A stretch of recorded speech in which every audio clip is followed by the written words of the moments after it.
Lord. It's been 3 months po since salita po ako dito ulit.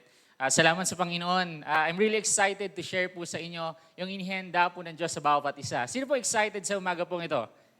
Susulitin ko po itong oras po na ito. I hope na wala pong matutulog po ngayon. At talaga po malamig po ang panahon at masarap po magpahinga. Pero susulitin po natin ang ating pag-uusapan po ngayon.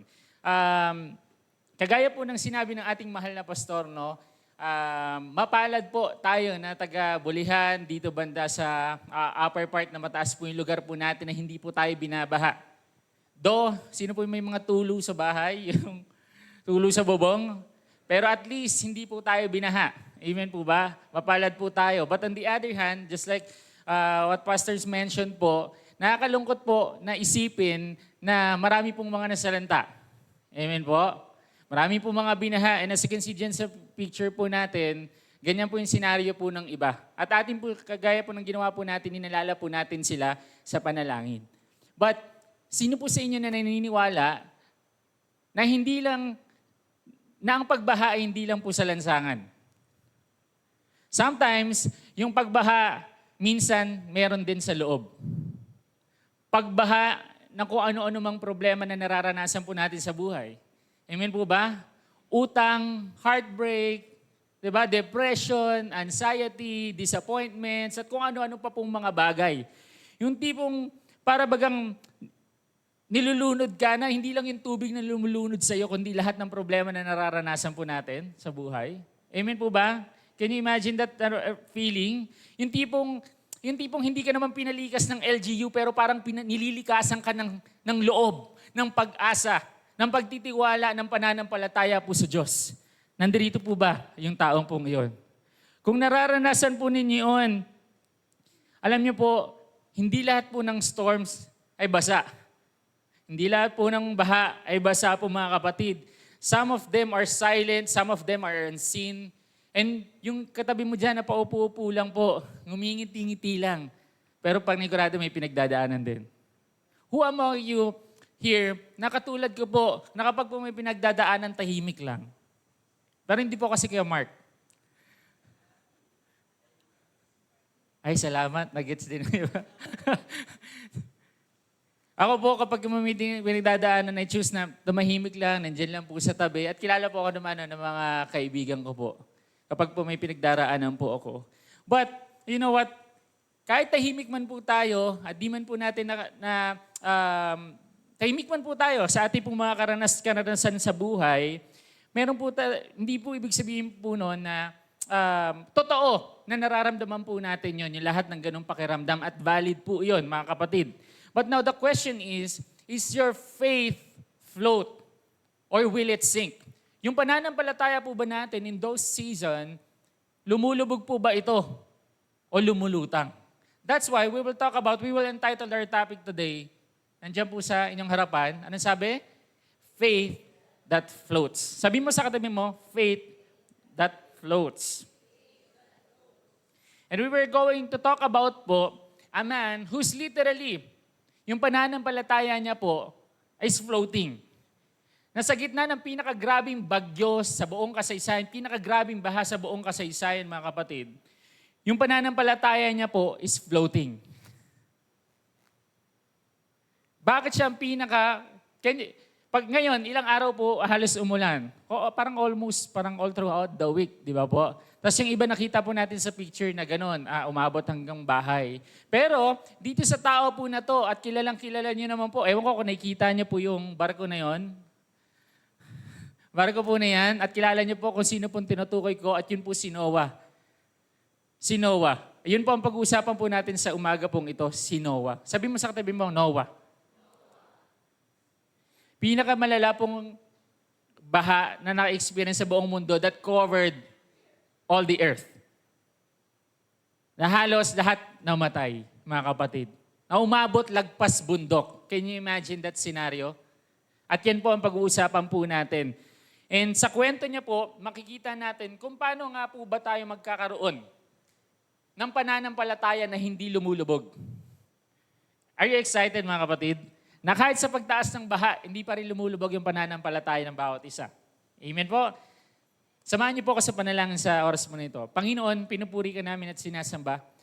Nawa, Panginoon Diyos, i-reveal mo, Panginoon, ang iyong katotohanan, Panginoon, sa aming pag-uusapan sa araw po na ito. Panginoon, malaya ka, Lord God, na kumilos, na kausapin po kami. And speak to us, Panginoon, through your word. Itago mo po ako sa iyong likuran.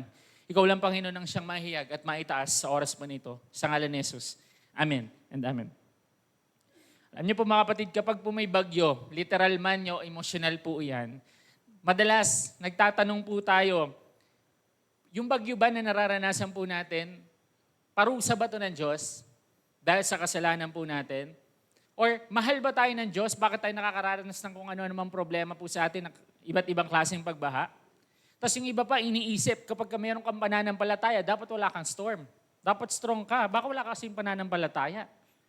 Which is hindi katotohanan po yun. Sinasabi po ng Biblia that storms are inevitable. Meron na dadating na storm o baha po sa ating po mga buhay, mga floods. Amen po ba? Sino agree po doon na kahit Kristiyano siya nakakaranas po ng problema? Taas po ang kamay. Lahat po tayo nakakaranas po niyan, mga kapatid. Iba-iba ang dahilan po ng bagyo. Pero isa lang po ang katotohanan at ang purpose ng Diyos. Kapag may bagyo po tayo sa buhay, ang purpose niya is mapalapit po tayo at mag-glorify ang kanyang banal na pangalan. Sino po naniniwala po doon? Sumigaw po ng amen. Iba't iba po ang dahilan ng bagyo. Sa kwento po na pag-uusapan po natin, kay Noah, ang dahilan is yung kasalanan. That's why judgment po yung binigay. Ang ibig sabihin po ng pagbagyo po na yon. On the other hand, maiisip po natin, meron din bagyo na naranasan po si Jonah. Can you remember po? Pero yung kay Jonah, hindi dahil sa kasalanan, kundi dahil sa kanyang pagsuway. Ang gusto po ng Diyos na ibalik po siya sa kalooban po at sa plano po ng Diyos sa kanya. Can you relate to that scenario? Na meron po tayong nararanasan ng storms po sa ating mga buhay because of the consequences ng ating pagsuway po sa Diyos. At ang kalooban po ng Diyos ay may ibalik lang po tayo sa kalooban niya. Andyan po kayo? Yung iba naman po, kahit sino po dito, yung sumusunod na siya sa kalooban ng Diyos, nakakaranas pa rin ng bagyo. And ganun din po ang naranasan po ni Paul sa kanyang misyon sa Roma. Naranasan niya po na bagyuhin, nasiraan pa siya. Shipwreck pa po ang naranasan po niya. Pero bakit? Anong kalooban po ng Diyos? Anong purpose po ng Diyos? Doon, na kahit sa gitna ng hardship po natin, na kahit sa lumalakad po tayo sa kalooban po ng Diyos, ang purpose po ng Diyos is mag-glorify pa rin po ang pangalan niya. Amen po ba? Kung wala man pong literal na nararanasan kayo at puro emosyonal, ganun din naman po si David. Sabi niya po sa Psalms, nakakaranas po siya ng ibang klase ng storm na parang umaabot ba hanggang leeg po niya, yung tubig. Emotional po yon na sinasabi niya, wala naman akong ginagawa, pero bakit ganito? Maraming galit po sa akin. Amen po? Pero dun sa brokenness na yun, ang purpose pa rin ng Diyos is mapalapit po rin tayo sa Kanya. Makita po natin siya na close po sa atin po ang Diyos kapag po tayo brokenhearted. Amen po ba? Andyan po kayo? Parang broken-hearted po kayo. Hindi kayo sumagot. Broken-hearted po ba? So now, we will talk about tatlong truths na pwede po natin ma-apply that builds our faith para makatulong po sa atin na hindi lumubog po ang ating pong pananampalataya. First one, faith that floats is prepared before the flood. Ulitin ko po, faith that floats prepared before the flood. Sino po naniniwala? Alam ko po, meron po bang hindi pa nakakaalam pala na si Noah ay naggumawa ng barko? Meron pa po ba? Lahat po tayo alam na po natin yan. But most of us, hindi po tayo aware na ginawa po yung barko hindi sa panahon ng tag-ulan, ngunit sa panahon ng tag-araw. Ano ibig sabihin po nun, mga kapatid? Sa panahon ng tag-araw. Ibig sabihin, merong preparation. Kaya sinasabi po dyan, God said to Noah, ang purpose po ng Diyos, sabi niya, I'm going to put an end to all people for the earth is filled with violence because of them. Because of them. I'm surely going to destroy both them and the earth. So make yourself an ark of cypress wood. Ang purpose po ng Diyos, bakit po nag-create? For the judgment ng sangkatauhan during that time. And pinag-prepare po si Noah. Pinag-prepare po siya sa panahon ng tag-araw. Ano pong ibig sabihin po noon? Kung sa panahon ng tag-araw, iniisip po ng mga nakakasamahan po niya doon na para siyang baliw. Na gumagawa po siya ng malaking barko sa panahon ng tag-araw. Bakit? Uulan ba? Wala namang signs eh. Wala namang pag-asa, wala namang forecast eh. Diba? Nauulan eh. So parang iniisip po siya na siya ay baliw. And that's what we call faith.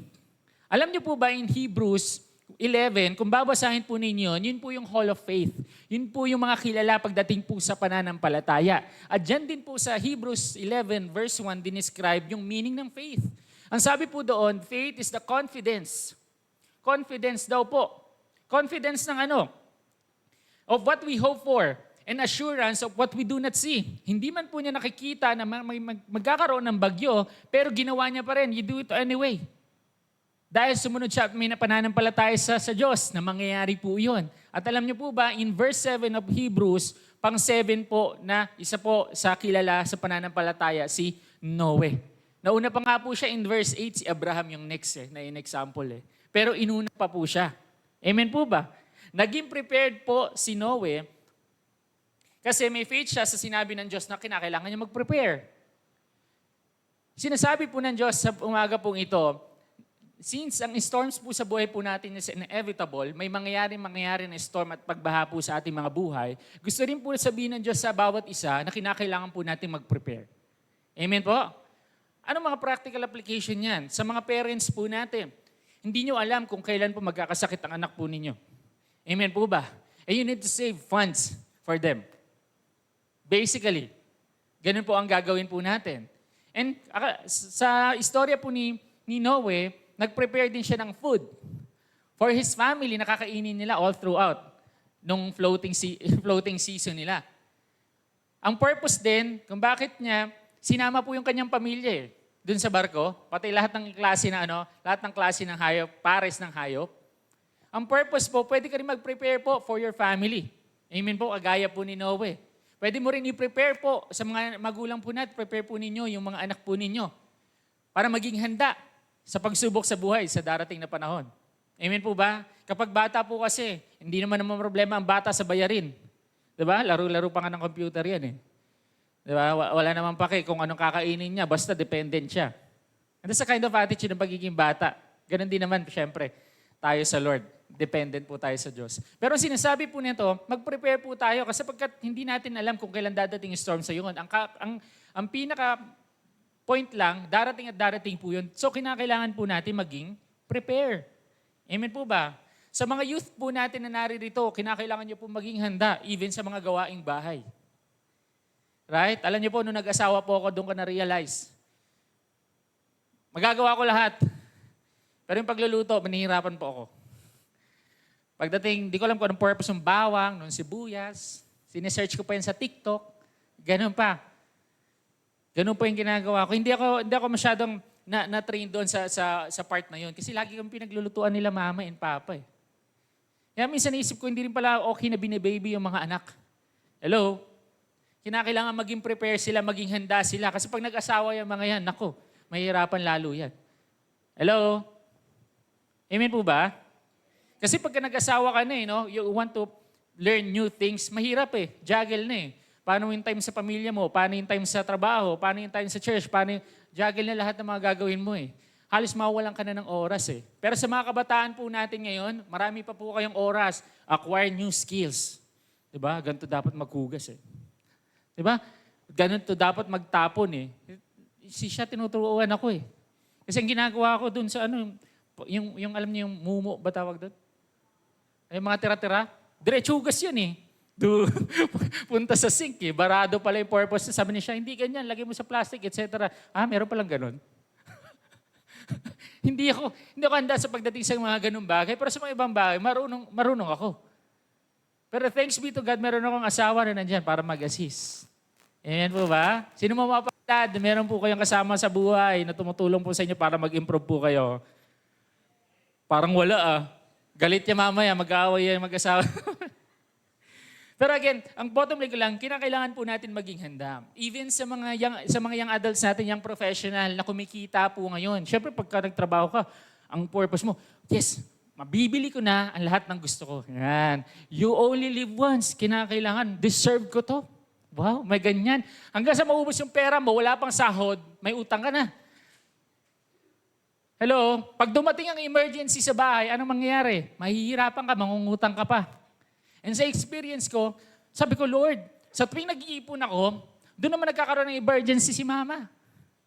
Yung inipon ko, nakakalungkot, napupunta lang kay mama. Pero isa sa mga tinuro po sa akin ng Diyos, maging mapagpasalamat ka sapagkat yung savings mo nagamit at hindi ka nangutang.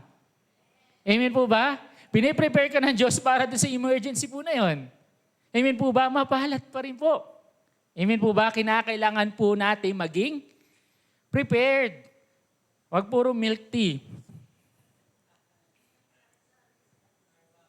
Huwag puro puro Starbucks. Okay? Sa atin naman po mga church, kinakailangan rin po, sa inyo po, no? Sa bawat isa po sa atin, kinakailangan po rin natin maging prepared spiritually. Kinakailangan po natin mag-prepare yung panahon na parang okay ang lahat. Kasi sino po naniniwala na pag nandun na po kayo sa season ng bagyo ng buhay ninyo, sa season ng flood, hindi kayo positive thinker. Taas ang kamay. Ang nakikita lagi natin mali. Yung tipong parang pag nagdamit, tinignan mo yung isang tao sa mukha, naka-makeup pa. Kasi meron kang, hindi ko na binanggit diba? Lagi tang nakikita po natin yung mali. Sa dinami-dami na maayos sa suot niya, may nakita kang dumi. Pag nandun na po tayo sa season ng problema po natin, hindi po natin maisip yung word of God agad. Sino po naniniwala po doon? Nag-iisip agad tayo, anong solusyon ko? Paano ko ito gagawin? Saan ako kukuha ng pera? Etc. etc. Diba? Nag-aalala po tayo. Amen po ba? Pero kung meron tayong baon, naging prepared po tayo, nung sa panahon wala pong nangyayari, maayos po ang buhay po natin, nagbabasa po tayo, nagpipray po tayo, nag-spend po tayo ng time po sa Panginoon. The moment na naranasan po natin yung pinaka-problema, nandun tayo, ano po mangyayari? Ipapaalala ng banal na spirito yung binasa mo. Sometimes, nagbabasa tayo ng hindi natin naunawaan, para saan to? Yun pala magagamit mo in the future. Sino naka-experience mo noon? Amen po ba? Nagagamit at nagagamit. Sabi, don't worry about anything but pray for everything. Oo nga pala. Wala palang nakakapagdagdag sa kanyang buhay ang taong nag-aalala. Hello? Hello? Andiyan po tayo? And lastly, siguro, advice pagdating sa preparation. Ako, ngayon ko lang na-realize, na nagtrabaho po ako sa bangko, kinakailangan po natin ng insurance. Hindi ko kayo bebentahan pero pwede nyo ako kasapin mamaya. Hindi.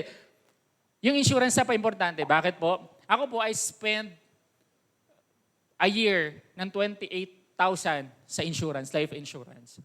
28,000 ko po, babayaran ko po siya in 5 years. Naka-VUL po ako. Kapag VUL po, yung variable life insurance po na yun, unit link. Ang mangyari po dito, kung 28,000 ako, kada taon, 10 years, magkano in total? 280. Tama? Yung 280 na yon, ang mangyari, pag nawala ako out of the picture, namatay po ako, may makukuha siya na magkano? 1,000,000. Can you imagine that? Na nag-spend ka, akala natin, hindi ko naman kailangan yan, wala naman akong sakit, wala naman nangyari, maayos naman yung buhay. Hindi natin alam kung kailan tayo kukunin. Amen po ba? At hindi po, alam ko po, nang insured po tayo sa Panginoon Diyos. Amen po? Pero kinakailangan din po, hindi ka naman bumibili ng insurance para sa iyo, para sa mga maiiwan mo . Amen po ba? Sabi nga, ang insurance daw po, it is not a commodity na binibili po natin when we need it. Because the moment that we need it, we can no longer buy it. Ano ibig sabihin po noon? Ngayon kasi inisip natin, wala naman akong sakit, kaya hindi ko kailangan . Pag may sakit ka na, pag kinailangan mo na, bubili ka na, hindi ka na pwede. Amen po ba? Kasi may symptoms ka na. Bawal na po yun. Di natin alam kung kailan kukunin. Pero it's a wise decision to have at least one. Kung hindi kaya ng amount, meron pong mga maliliit na amount. Pwede nyo po kayo kumausap ng mga financial advisor. Hello, Jake. Promoted na kita dito, Jake, ha? Amen po ba? It's a wise decision to be prepared para po sa ating po mga future. Amen po ba? Palakpakan naman natin si Lord. Pangalawang point, faith that floats finds peace during. Kanina before, ito during the flood. Napaka-importante, sinabi po dyan, hanapin yung kapayapaan. Kasi sabi ko nga, pag nandun tayo sa mismong sitwasyon, hindi natin maisip, lagi po tayo nag-aalala. Amen po ba? Sabi po dyan, in Genesis 7 verse 4, 7 days from now, I will send rain on the earth for 40 days and 40 nights. Ilang araw daw? Ilang araw umulan sa atin? Mga 5 days, 3 days. Ilan daw dito? 40 days and 40 nights. Gano'ng katagal po yun mga kapatid? At kung babasahin pa po natin yung mga latter verses, alam niyo po kung ilang araw po sila floating? 150 days. Kung ikaw ay nandun sa sitwasyon, hindi mo alam kung ano, pambihira, nandito ako sa baha. Hindi ko alam, what's next? Kailan ito titigil? Hindi ko alam kung kailan. Nakakawala ng pananampalataya. Amen po ba? Nag-aalala po tayo. Ganon din po sa sitwasyon po natin sa buhay, di ba? Nag-aalala po tayo, lalo na pag matagal. May sakit pa rin tayo. Hindi pa rin po tayo gumagaling. May problema pa rin po tayo, hindi pa rin nawawala, hindi pa rin tinatanggal po ng Diyos. Sa sitwasyon ni Noah, 150 days ng floating, wala po siya nakikitang land, puro tubig lang po. Wala po siyang makita sa window, puro, yun nga, tubig lang. At during this season ng floating niya, no word from the Lord. Tahimik po ang Diyos. Meron po ba kayong ganong senaryo na parang tahimik po ang Diyos kapag may problema po kayo? Na parang hindi po siya nagsasalita. Alam niyo po, ang sabi po sa next, Genesis 8:1, but God remembered Noah. Sometimes, yung maalala mo lang, nakasama mo niyo po ang Diyos. At alam niyo po nandyan, sa tabi po ninyo. It gives us peace. Amen po ba? Na alam po ninyong kasama niyo po ang Diyos, kahit mahirap po mag-antay. Amen? Nandyan po kayo? Masarap at nararanasan po natin yung kapayapaan. Tinatanong ko, Lord, sabi mo dyan, you remembered Noah. As if na parang nakalimutan mo si Noah, naalala mo lang siya. Pinag-aralan ko po siya, and as I've researched po, yung salitang remembered po ay may Hebrew word na zakar. Nang ibig sabihin po, hindi po siya passive word na naalala mo lang. It's an active word na kinakailangan mong tuparin kung ano yung pinangako mo. Fulfillment ng promise mo na ililigtas nila. In the context ni Noah, ililigtas ng Diyos si Noah. Amen po? At kikilos po siya. Kumbaga alam ng Diyos kung kailan po siya kikilos. Tutuparin po ng Diyos ang kanyang pangako. Amen po ba? Ang bottom line, kung isipin po ninyo, tutuparin ng Diyos ang pangako niya. Pero ibig sabihin, doon sa 150 days, ibig ba sabihin nun nakalimutan niya talaga si Noah? Kasi naalala niya lang, tapos tutuparin niya. Alam niyo po, ang pangako po ng Diyos ay hindi nakabase sa expectation natin sa pangako niya. Nakabase ang pangako ng Diyos sa kung sino siya. At alam niya kung ano yung timing na yun. Sinabi po niya dyan, 40 days and 40 nights uulan. Ngayon ang tanong, sinabi niya ba ng floating na 150 days? Hindi naman eh. Hindi alam kung kailan matatapos po yun. Amen po ba? So kung ang pangako ng Diyos, kung nakabase ang pangako ng Diyos sa expectation natin sa Kanya, nasa timing natin yun. Amen po ba? Pero ang pangako po ng Diyos ay nakabase kung sa timing po niya. Amen po ba? Kaya hindi po dapat tayo ma-disappoint. Pero ang nananatiling katotohanan po nito, God is not absent. Amen po? And God is observing and overwatch niya po si Noah. Dun sa 150 days po na yon. Alam ko, after 150 days, bababa na yan, magsasubside na yung baha.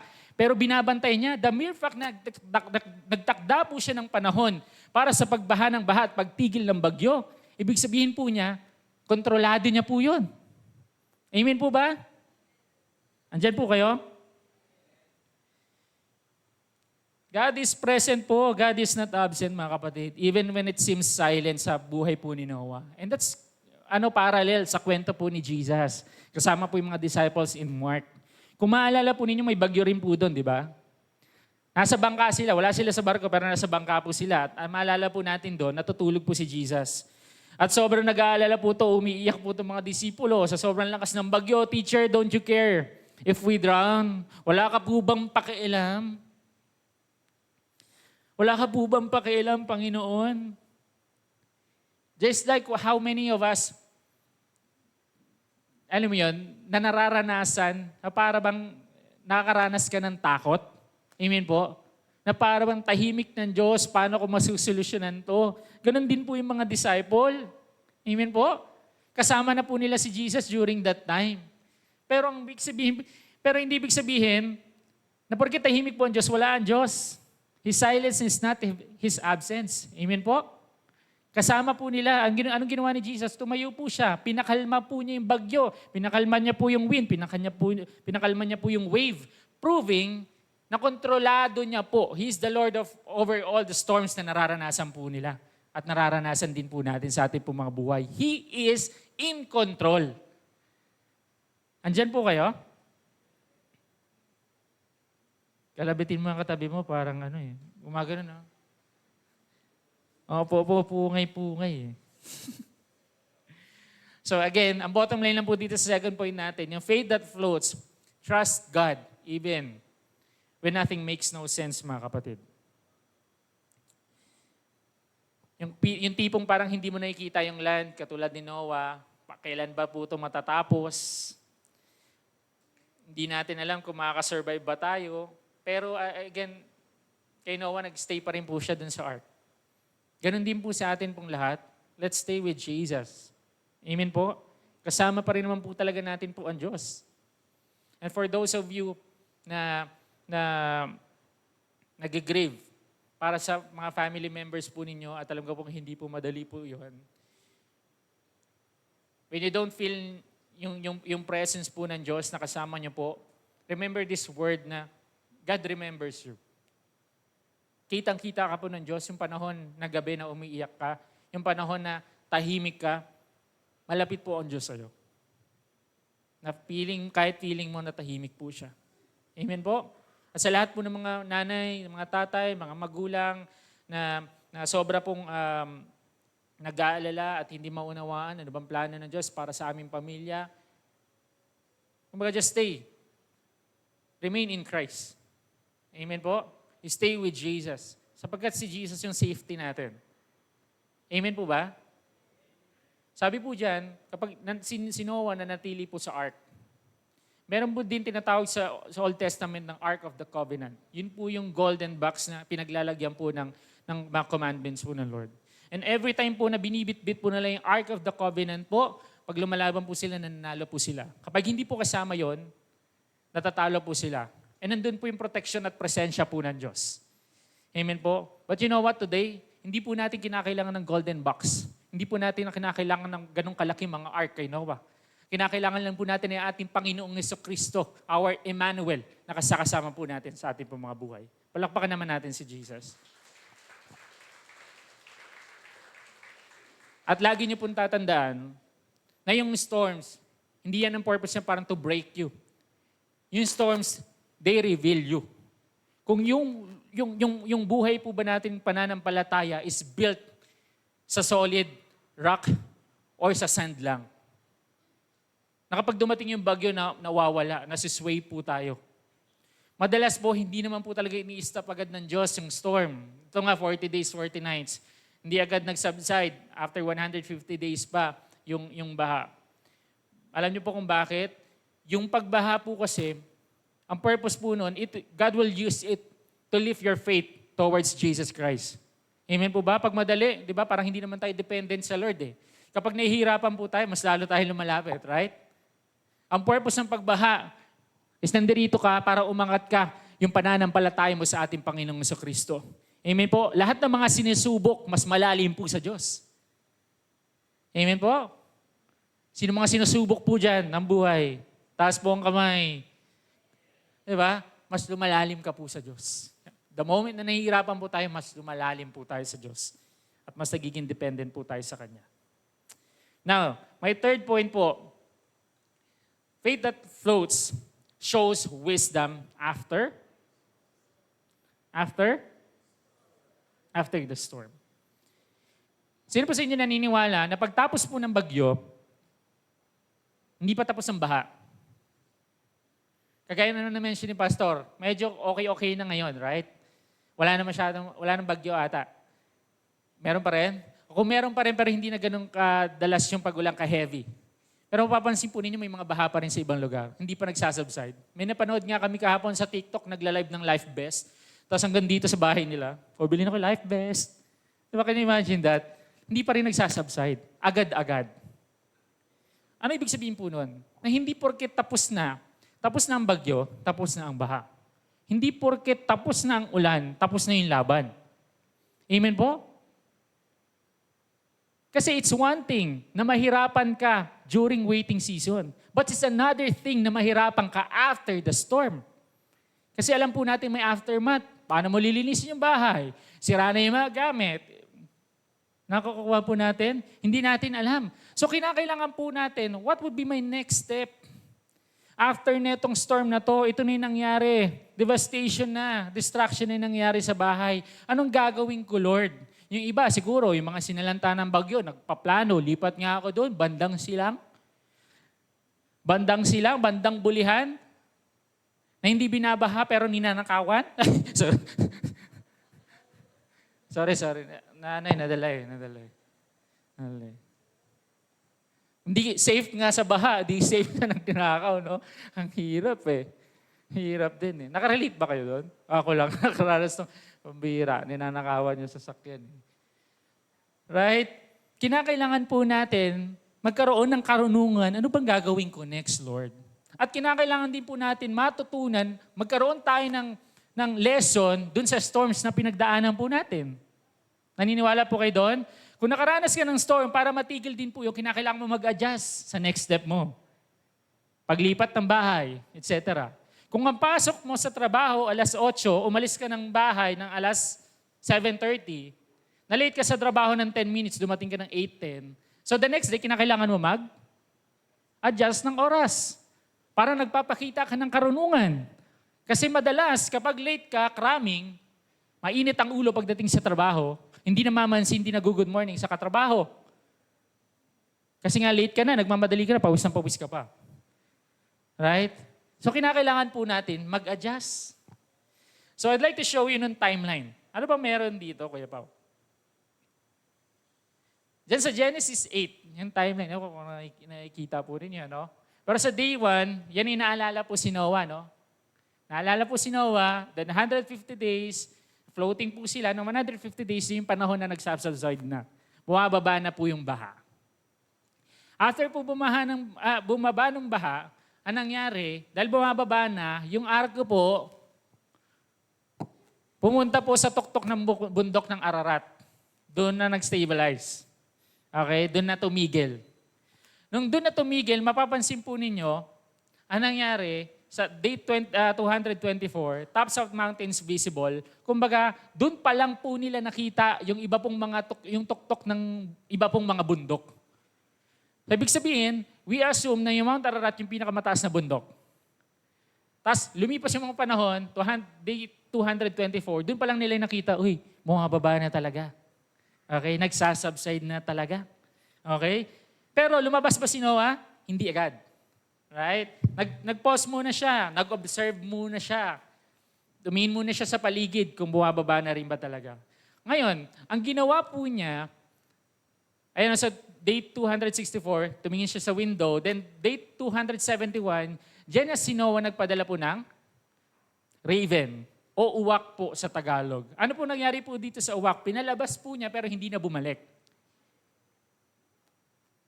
Ang purpose ng pagpapalabas ni Noah, kung matingnan doon sa baba, kung okay na ba, pwede na ba matirahan? Wala na bang baha? Nangyari, hindi na bumalik yung raven. Ano mangyari? Pwede niya assume ni Noah na okay na ang baha. Right? Hindi na bumalik eh. Pero hindi niya ginawa yun. Nanigurado ulit siya. Tinest niya po, nagpadala po naman siya ng dove o kalapate. 2 beses po niya pinadala po yun. Pinalabas siya. Paglabas, bumalik. Pinalabas niya ulit pangalawa, bumalik ulit. Yung sa raven, hindi bumalik. Anong difference yung raven sa dove? As I've researched po, si Raven po is scavenger.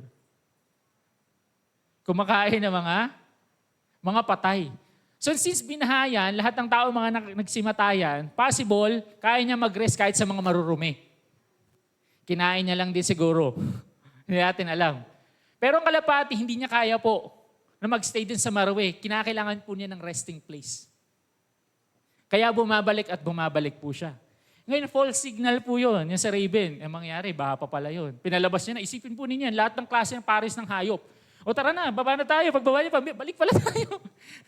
Hindi pa wala okay, balik muna tayo. Pero ang ginawa niya, pinalabas niya po ng pangatlong beses po yung dove. At ang nangyari, may bit-bit na po na fresh olive leaf.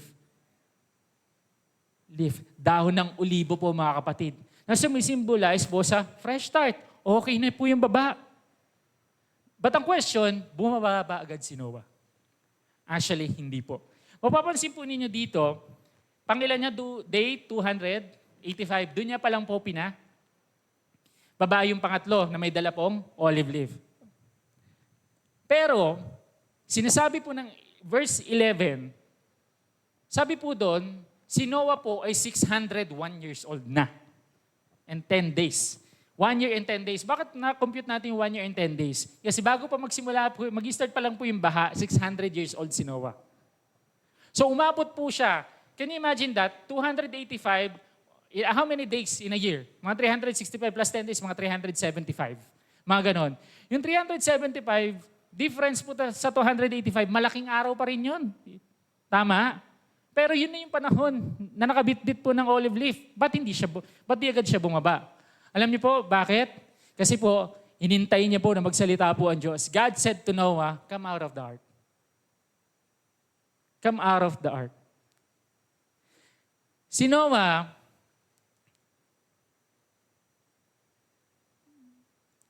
bago pa siya lumabas, he waited dun sa pinaka-clear na signs.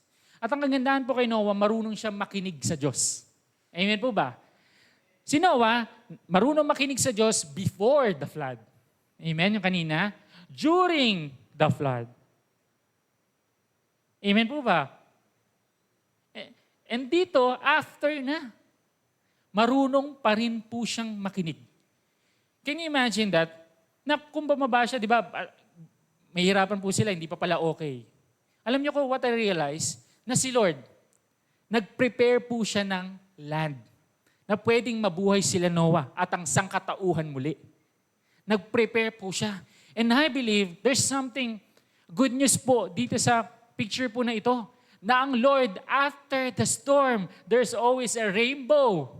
Amen po ba? God prepared a land for Noah and his family at para po dun sa mga hayop. And God is preparing every one of us na nakakaranas ng storm. After ng storm po ninyo, meron po kayong breakthrough. Amen po ba? May breakthrough na inihanda po ang Diyos, pero hindi lang kaagad-agad. Hindi lang po kaagad-agad. What you need to do is to gain wisdom. Sabi mo sa katabi mo, wisdom. To gain wisdom na yung storm should teach us, maybe some of you to stop minsan. Huwag kang magmadali. Just because you feel better now, doesn't mean na ready ka na to jump another opportunity or another something new. Amen po ba? Hindi porque kakatapos mula ng breakup, ang nangyari maghanap ka agad para ma-feel yung nararamdaman mo. The moment na naghanap ka ng hindi naman kalooban po ng Diyos, sandamakmak na problema pa rin naman ang dala. Amen po ba? Wait for the olive leaf. Amen po? Maybe some of you, tinuturuan po ng storm. Naranasan po ninyo, galing po kayong burnout. Burnout ako, dami kong problema dami kong trabaho Pero ang tendency, nirarush pa rin po natin ng another busy season. Baka sinasabi ng Panginoon, wait, pause for a while, magpahinga ka. Kaya ka siguro may sakit, kasi sobrang overwork ka Kaya ka gumagastos sa hospital, overwork ka Yun pala, pinapastop ka pala muna ng Diyos. Amen po ba? Pinapapos ka lang po niya. Alam niyo kung bakit? Si Lord po kasi, tayo po kasi after the storm, ang instinct po natin to move quickly.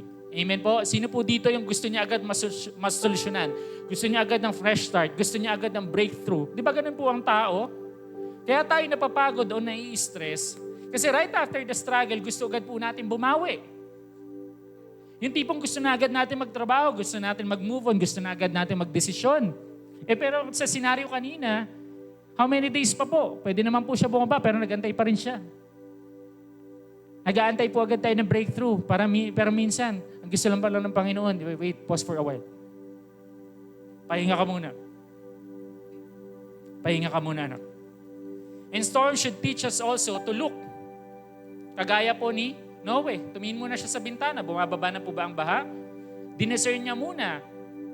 Kasi alam niyo po, di ba, pag baha po ang sahig, di ba, minamap po yan.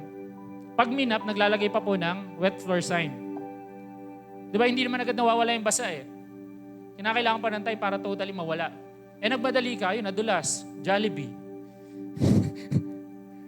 Di ba, sa mga fast food, nagmadali eh. Kala na, wala na yung basa eh. Suriin mo muna yung paligid. Huwag ka munang basta-basta magdesisyon. And i-discern mo rin muna katulad ni gumamit po siya ng Raven. Galing ako sa financial difficulties eh. Marami akong problema financially. Sige, maghanap na lang ako ng bagong trabaho na medyo mataas po ang sahod. Merong offer. Anong nangyari? Raven lang pala. False signal. Ang mangyari, pag tinanggap mo yung malaking sahod, wala ka ng time kay Lord, wala ka ng time sa asawa mo, wala ka ng time sa pamilya mo. Hindi pa rin pala kalooban ng Diyos. Let's wait. Magkaroon po tayo ng discernment. And lastly, yung storms should teach us how to listen sa Panginoon Diyos. Sa sinasabi po ng salita ng Diyos para sa kalooban po natin. Kalooban niya po para po sa atin. Kinakailangan po natin makinig po sa Diyos. Andyan pa po tayo. And to recap everything po, yung pinaka-main point natin, faith that floats is prepared before the flood. Kumbaga, tanungin mo sa Lord, am I building my ark right now? Nung sa panahon na wala naman ako masyadong nangyari sa buhay ko, pero alam ko darating yung bagyo, kinakailangan ko mag-prepare.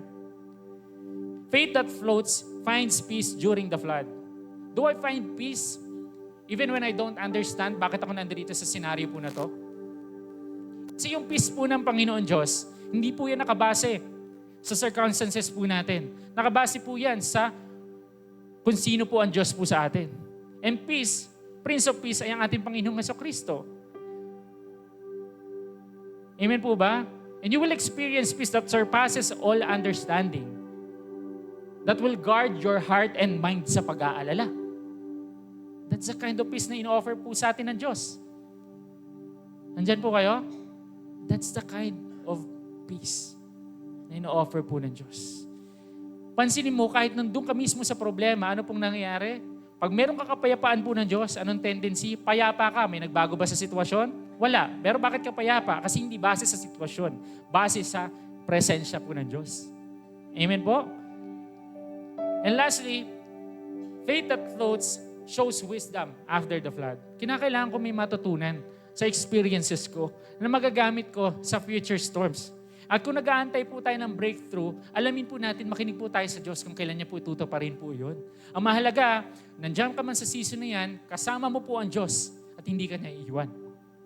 Palakpakan naman natin si Lord.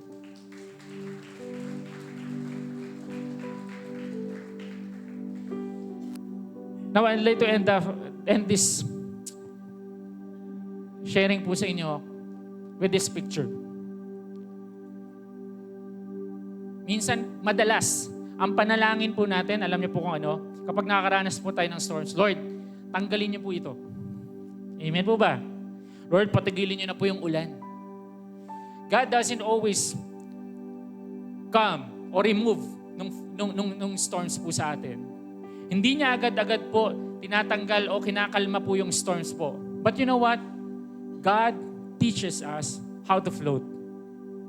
Naniniwala po kayo doon? God teaches us how to float. Para bang sinasabi po ng Diyos, anak, I'm not taking you out of it, but I'm carrying you through it. Ako ang magbibitbit sa'yo. Like Noah, maybe you're inside the ark, na parang feeling mo closed door, a season of uncertainty, yung direction mo napaka-unclear. Pero pansinin mo, kahit nararanasan mo yon, you're still floating. Amen po? You're still floating. And floating means you're not drowning. you're still above the waters. Andun ka pa rin. Bakit? Because God's grace carries you through it all. Kasama po ng Diyos. Ng grasya ng Diyos. And makikita po ninyo sa picture, floating is one of the most relaxing part of the swimming. Kapag pagod ka ng lumangoy, hindi mo na kinakailangan labanan yung waves. Ang kinakailangan mo, mag-float. And floating is resting. Resting, na naniniwala ka na yung tubig ang hawak po sa'yo. The living water, our Lord Jesus Christ, carries you through all the season. Amen po ba? Hawak po tayo ng Diyos. And faith that floats means we know how to rest. Rest in the goodness, rest in the promises of our Lord God.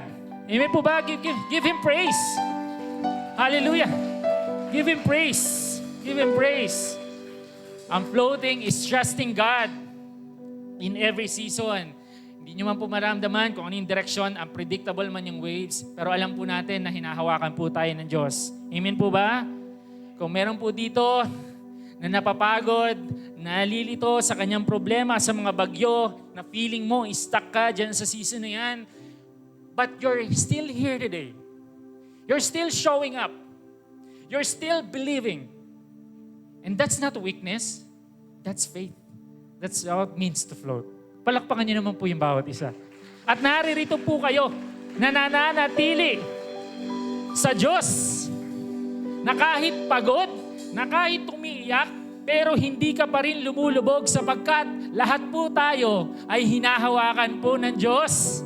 Palakpakan pa po natin ang ating Panginoon. May I invite everyone to please stand up. Tayo po tayong lahat. Tayo po tayo. At tayo po'y manalangin po sa oras po na ito. Hallelujah. Let us close our eyes and feel the presence of God. Lord, thank you, Lord, for the reminder, Lord Jesus.